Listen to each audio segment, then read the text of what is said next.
All right, guys, so we are here at Oshkosh Air Show. Last year there wasn't one, so it's really exciting that we're out here today. It's a huge turnout. Anthony, it's great seeing you again. It's been like a couple weeks. Yeah, no kidding. So last time we were in Florida, and now we're in beautiful Oshkosh, Wisconsin for my first experience at the air show. So what do you think about the air show so far? Man, when I showed up, I had goosebumps all over me. I was just so excited, hearing the planes rip across the sky. And then you come over here to the Part 103 area and other ultralight aircraft, and it's so nice. This is my first air show ever, so I'm really excited to get to come to the biggest one. So you like dove in completely. You didn't even start getting your feet wet. Yeah, we've got F-16s, other fighter jets, and big aircraft flying around, the Goodyear blimp, so it's never a dull moment here. That's awesome. So we are here in the Glider Sports booth.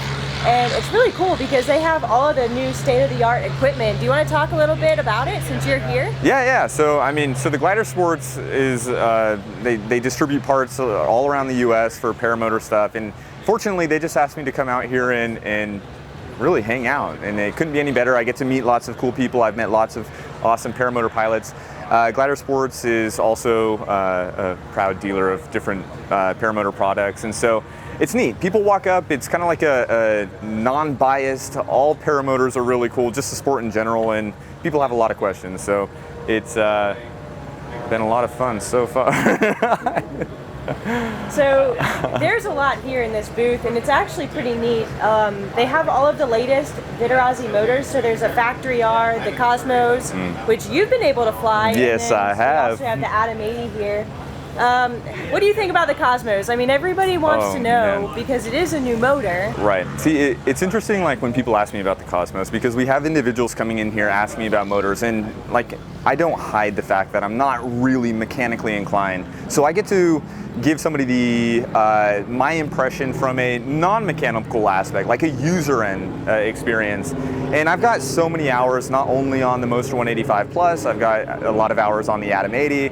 And then recently with you guys, I got to experience the Cosmos 300, which I feel really fortunate because not very many people have. And so I had heard you and Travis and Kyle Mooney talking about the Cosmos 300 and how great it was, and I was like, could it really be that good? So when I showed up and I actually got to try it, it really was. It was like it just like coming to Oshkosh. Just like coming to Oshkosh, it's like you know it's awesome.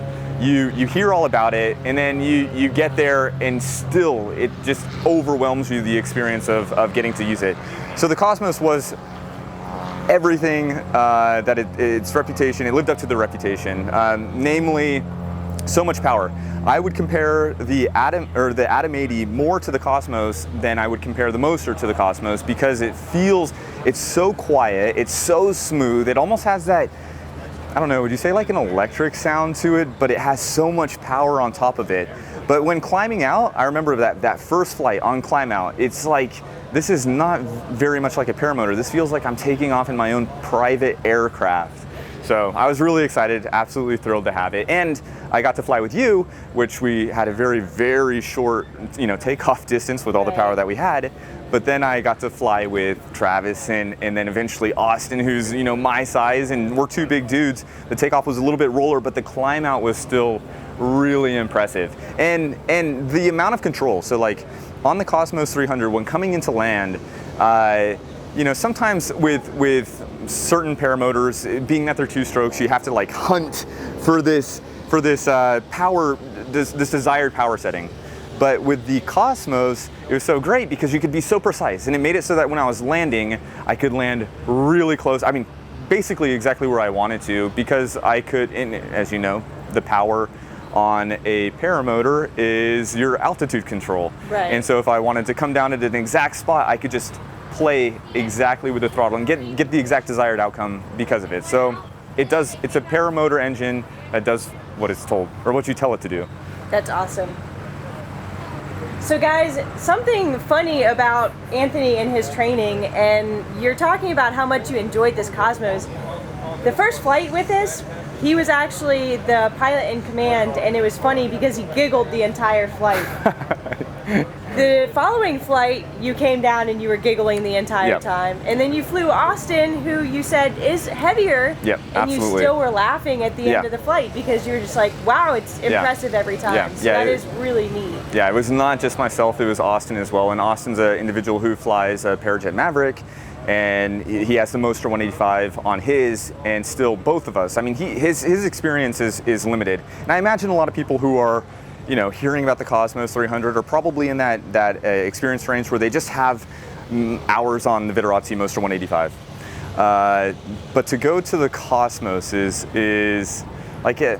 I don't know, I've heard rumors that you'd be able to potentially mount it onto different frames, like for foot launching, which would be exceptional, maybe in the world of competition, or just if you're, I don't know, more of an aggressive pilot, or if you fly in higher altitudes like myself, then that would be feasible, assuming that you're willing to accept the increase in weight.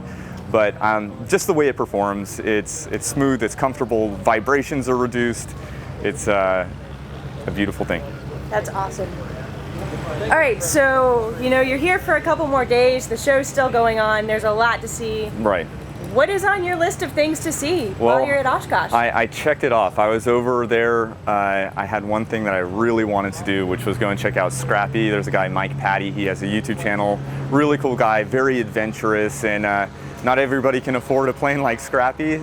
So it was neat to get to see something and watch it play out for so long and then get to see it in person. So I checked that box, and now I'm just looking forward to the air show that's going to happen tonight. Awesome. Well, it's really good seeing you again. I'm excited to see you around the rest of the event. Yeah, absolutely. Thanks. All right. Thanks, guys. Hope you enjoy, and hopefully we'll see you out here.